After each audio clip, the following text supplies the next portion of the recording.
الحمد لله وكفى وسلام على عباده الذين اصطفى أما بعد. اللہ تعالی نے جن باتوں کو کسی مسلمان کے لیے ضروری قرار دیا ہے ان میں سے پہلا فریضہ یہ ہے کہ انسان صحیح علم کو حاصل کرے اور صحیح علم عقیدے میں بھی ہوتا ہے، صحیح علم اعمال میں بھی ہوتا ہے، صحیح علم بنیادی ضروریات زندگی میں بھی ہوتا ہے اور صحیح علم انسان کی آخرت پر بھی مبنی ہوتا ہے. تو اس لیے سب سے پہلا فریضہ یہ ہوا کہ انسان صحیح علم کو حاصل کرے.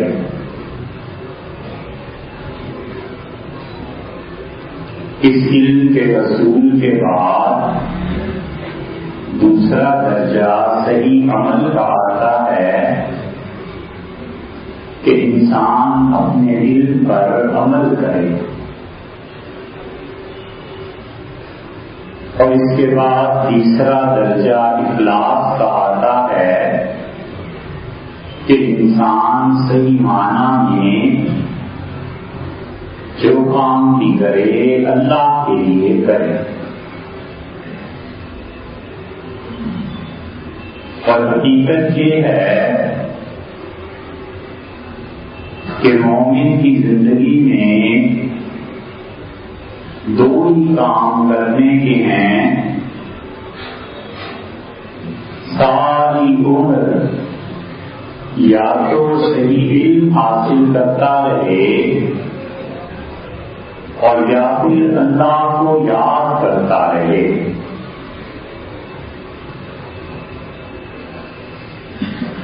اور صحیح علم کو سب سے پہلے عقیدے سے شروع کرے اور پورے یقین کے ساتھ یہ عقیدہ ہونا چاہیے کہ اللہ تعالی کسی جگہ پر قید نہیں ہے. ایک آدمی یہ کہتا ہے کہ اللہ عرش پر بیٹھا ہوا ہے تو وہ اپنے عقیدے میں غلطی کا ارتکاب کرتا ہے کیونکہ عرش بہرحال اللہ کی مخلوق ہے. اور ایک آدمی کہتا ہے کہ اللہ اپنی ذات کے اعتبار سے آسمانوں میں بند ہے تو کوئی پوچھے کہ جب آسمان نہیں تھے تو اس وقت اللہ کہاں تھا؟ یہ جگہ اور زمانہ اللہ نے پیدا کیا ہے اور جب جگہ نہیں تھی، مکان نہیں تھا، اسپیس نہیں تھی، وقت نہیں تھا، ٹائم نہیں تھا تو اللہ اس وقت جہاں تھا اب بھی نہیں. اس لیے مجدد فسانی سرہندی رحمۃ اللہ علیہ نے مکتوبات شریف میں مومن کی زندگی کی جو ترتیب لکھی ہے وہ سب سے اچھی چیز ہے. اور وہ کہتے ہیں کہ سب سے پہلا مرحلہ صحیح عقیدے کا ہے اور وہ بھی علم پہ مبنی ہے. دوسرا درجہ صحیح عمل کا، صحیح علم حاصل کرنے کا ہے. تو آدمی کو صحیح علم حاصل کرنا ہے اس چیز کا جس چیز سے اس کا واسطہ پڑتا ہے. نکاح نہ ہو تو کوئی نہیں کہتا کہ طلاق کے مسائل آنے چاہیے. لیکن جب نکاح ہو جائے تو پتہ ہونا چاہیے کہ کن جملوں کی وجہ سے طلاق ہو جاتی ہے تاکہ اپنے ازدواجی تعلقات کو بچائے۔ حضور اکرم صلی اللہ علیہ وسلم نے فرمایا کہ دجال جس زمانے میں دنیا میں آئے گا تو تم دیکھو گے ایسے بچوں کی کثرت ہو جائے گی جن بچوں کے باپ کا کسی کو علم نہیں ہوگا۔ محدثین کہتے ہیں کہ اس کا مطلب یہ ہے کہ لوگ ایک بالکل آزاد جنسی ماحول کو قائم کریں گے، فری سیکس سوسائٹی۔ کسی کو پتا نہیں کہ اس کا باپ کون ہے۔ اور ایک روایت میں یہ بھی آیا ہے محدثین کے ہاں تشریحات میں کہ ان کے ماں باپ کا نکاح ٹوٹ جائے گا، اس کے باوجود ان کے ہاں اولاد ہوتی رہے گی، کیونکہ انہیں یہ احساس اور شعور ہی نہیں ہوگا کہ کس فطرے سے نکاح ٹوٹ جاتا۔ ایک آدمی کہتا ہے کہ میں نے تمہیں طلاق دی، اور پھر کہتا ہے کہ جاؤ اور اپنے ماں باپ سے کہو کہ نیا رشتہ ڈھونڈ لیں، اور میں تمہارے سارے حقوق سے دستبردار ہوتا ہوں۔ اب کہنے کو یہ ایک طلاق ہے لیکن شریعت کی نظر میں یہ 3 طلاقیں ہیں، کیونکہ طلاق کبھی واضح جملے سے پڑتی ہے اور کبھی طلاق اشارے اور کنائے سے پڑتی ہے، اور کنائے اور اشارے میں بھی 2 قسمیں ہیں۔ بعض الفاظ ایسے ہوتے ہیں جن کا کوئی دوسرا مفہوم ہوتا ہی نہیں۔ اب یہ کہنا کہ جاؤ اور اپنے والدین سے کہو نیا رشتہ تلاش کریں، اس کا کیا آخر مطلب ہے سوائے اس کے کہ یہ بھی طلاق، تو 2 طلاقیں دے دیں گے اور بغیر نکاح کی زندگی بسر کریں گے۔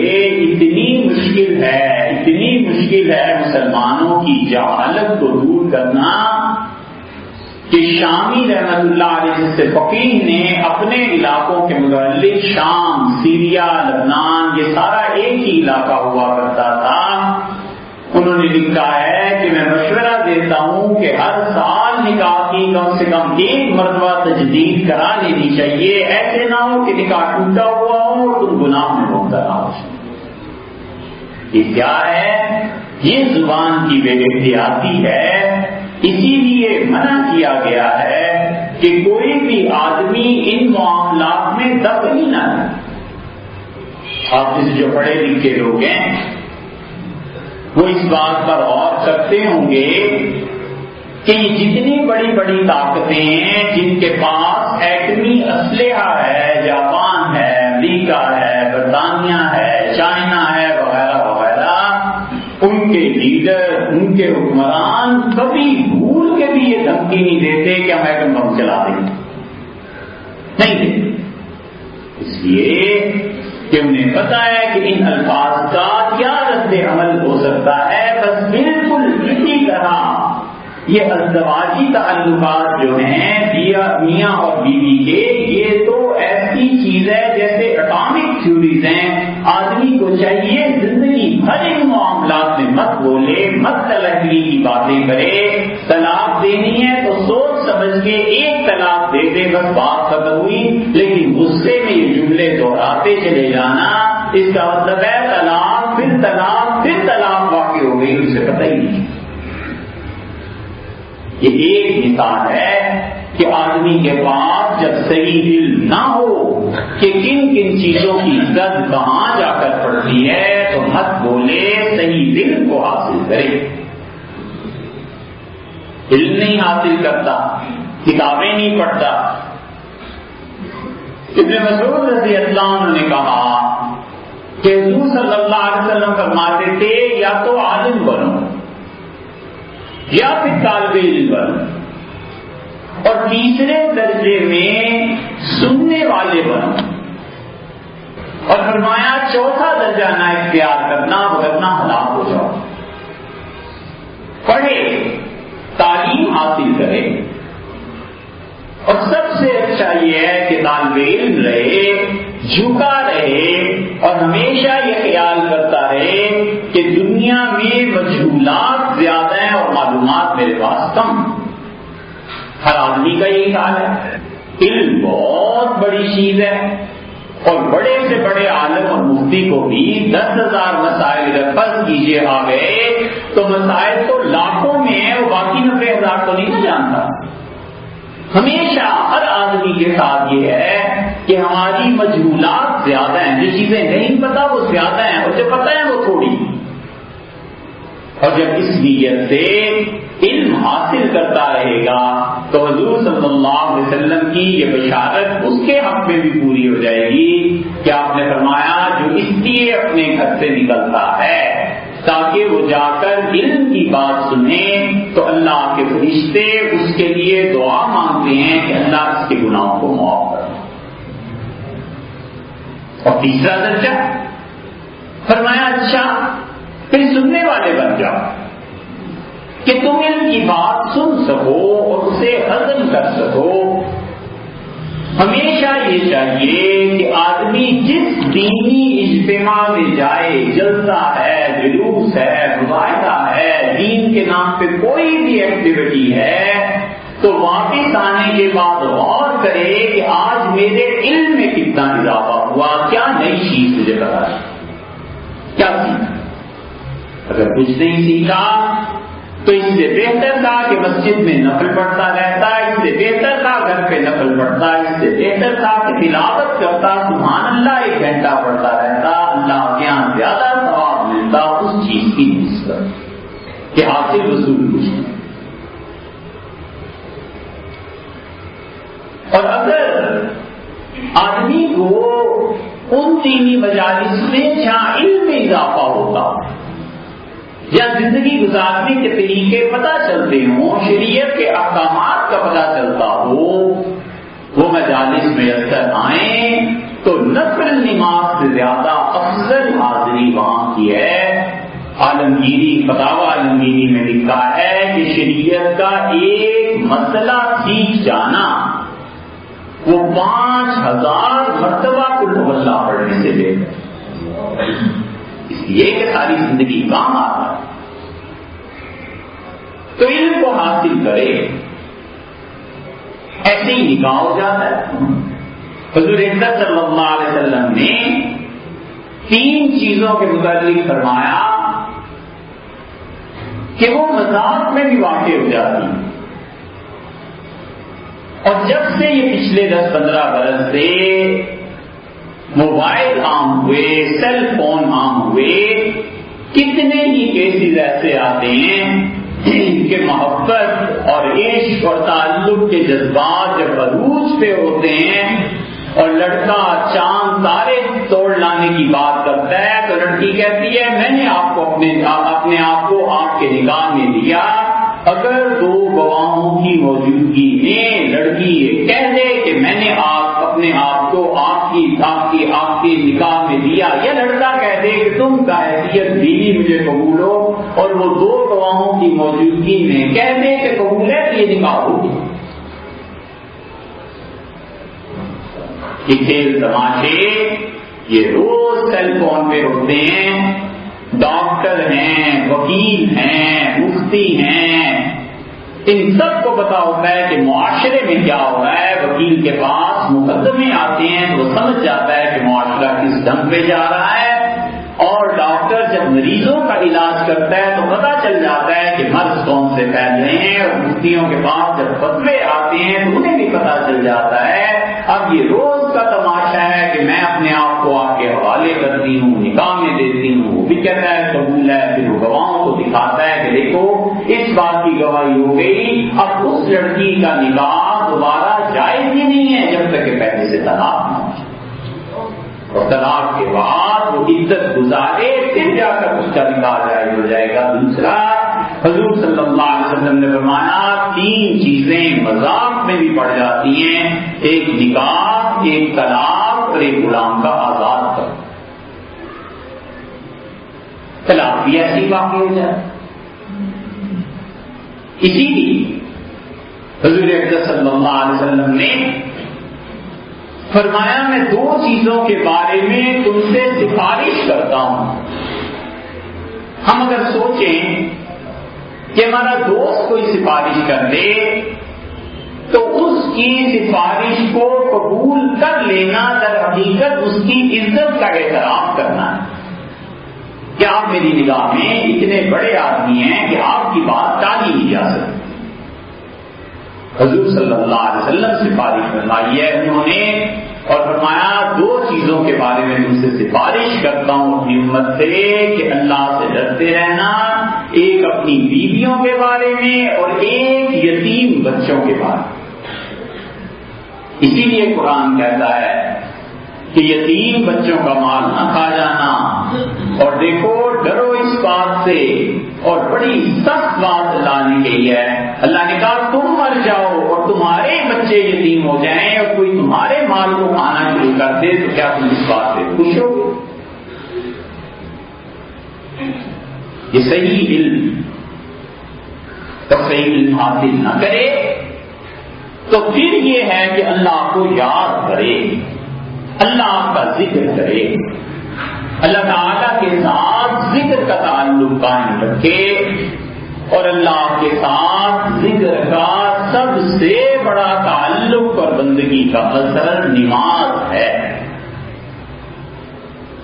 سوچے کتنی نمازیں میرے ذمے ہیں اور کتنی نمازوں کی قضا مجھے کرنی ہے، اس قضا نماز کو پڑھنے کا اہتمام کرے. حضور صلی اللہ علیہ وسلم نے فرمایا قبر میں جب حساب تفصیل سے شروع ہوگا تو پہلی چیز جس کے بارے میں پوچھا جائے گا وہ نماز ہے، اور دوسری جگہ آتا ہے کہ حشر میں سب سے پہلے پوچھا جائے گا کہ نماز اللہ کے حقوق میں سب سے زیادہ قوی اور سب سے زیادہ مضبوط چیز خدا کا حق نماز ہے. اور آپ نے فرمایا کہ اللہ کہیں گے کہ اچھا نماز میں کمی ہے تو دیکھو اس نے نفل کتنے پڑھے ہیں اور نفلوں کو بھی ملا دو اس کے فرائض میں، اور پھر بھی اگر کمی واقع ہو جائے گی تو رسول اللہ صلی اللہ علیہ وسلم نے فرمایا اللہ کہے گا پھر تو باقی دین اس سے زیادہ یہ ضائع کرنے والا. اس لیے جتنے بھی لوگ حکومت، خلافت، اسلامی قانون، سیاست اور وغیرہ وغیرہ باتیں کرتے ہیں، یہ جو نماز جن میں نہیں پڑھتے نا ان کو کوئی عملاً دلچسپی نہیں ہے کہ اللہ کی بندگی ہے یا نہیں، اللہ کی اطاعت ہے یا نہیں. اپنے اس 5-6 فٹ پہ خدا کی اطاعت اور بندگی کو لازم نہیں کر سکے اور چاہتے ہیں کہ باقی سارا جہان اس کو کرے تو یہ کیوں کرے؟ حضرت عمر رضی اللہ عنہ امیر المومنین تھے اور انہوں نے خط لکھا اور انہوں نے کہا اپنے گورنرز کو کہ میں نے تمہیں حکومت اس لیے نہیں دی کہ لوگوں کو اپنے سامنے بلاؤ اور ان سے جرموں کا اعتراف کروا کے کوڑے بتلاؤ. میں نے تمہیں اس لیے دی ہے کہ لوگوں کو اللہ کی کتاب کی تعلیم دو، ان کے نبی صلی اللہ علیہ وسلم کی سنت کو سکھاؤ اور اس نماز کو قائم کرنا. اور جو اس نماز کو ضائع کر دے گا میرے حکمرانوں، میرے عمرا، میرے گورنر میں سے، وہ پھر باقی دین کو سب سے بڑھ کے ضائع کرنے والا بن جائے. نفل پڑھے، اسی لیے امت میں علماء نفل پڑھتے تھے.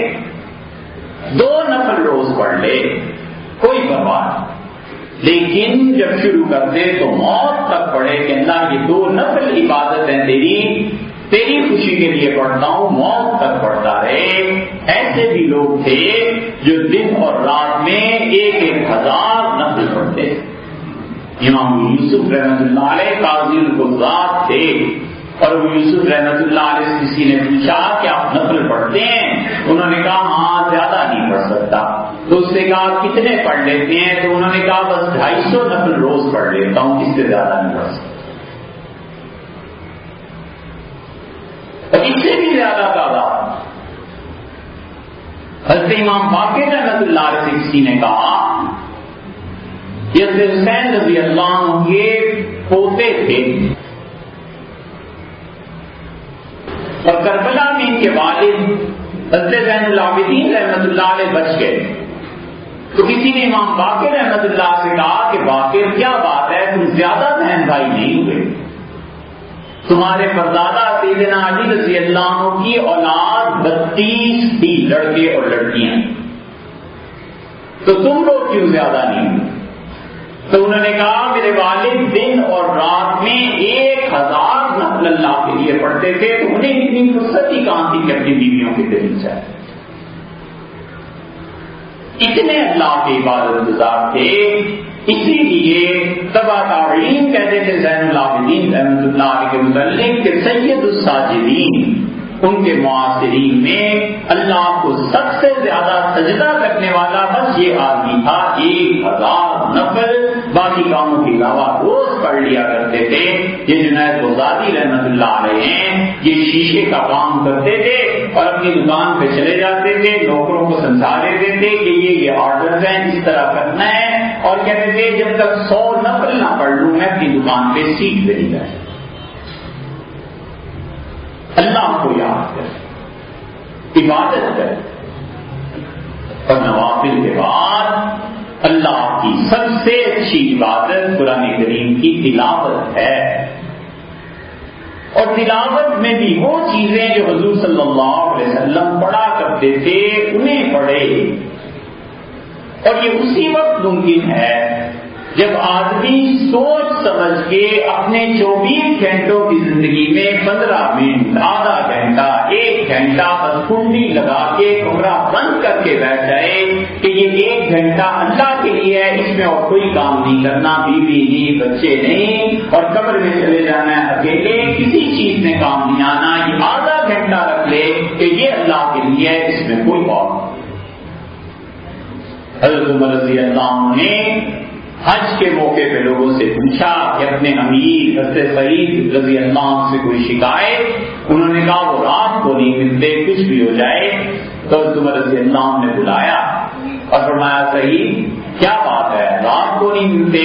انہوں نے کہا امیر المومنین میں نے آپ کو لکھ کے دیا تھا کہ میرا دن لوگوں کے لیے ہے اور رات اللہ کے لیے ہے، عشاء سے فجر تک میں نے زندگی اپنے رب کو دے دی ہے، اس کی یاد کے علاوہ میں کوئی کام نہیں کر سکتا۔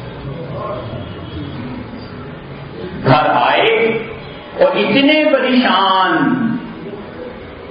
بیوی نے پوچھا کیا ہو گیا؟ حضرت عمر رضی اللہ عنہ نے حج میں پوچھا کہ لوگ کہتے ہیں کہ دیر سے دفتر آتے ہو، تو انہوں نے کہا امیر المومنین دیر سے نہ جاؤں تو کیا کروں، ہفتے میں 1 دن دیر سے آتا ہوں اور اس دن اپنے کپڑے دھوتا ہوں، بیوی کو کہوں کپڑے دھو دے، شرم آتی ہے اپنے کپڑے کو دھو لے۔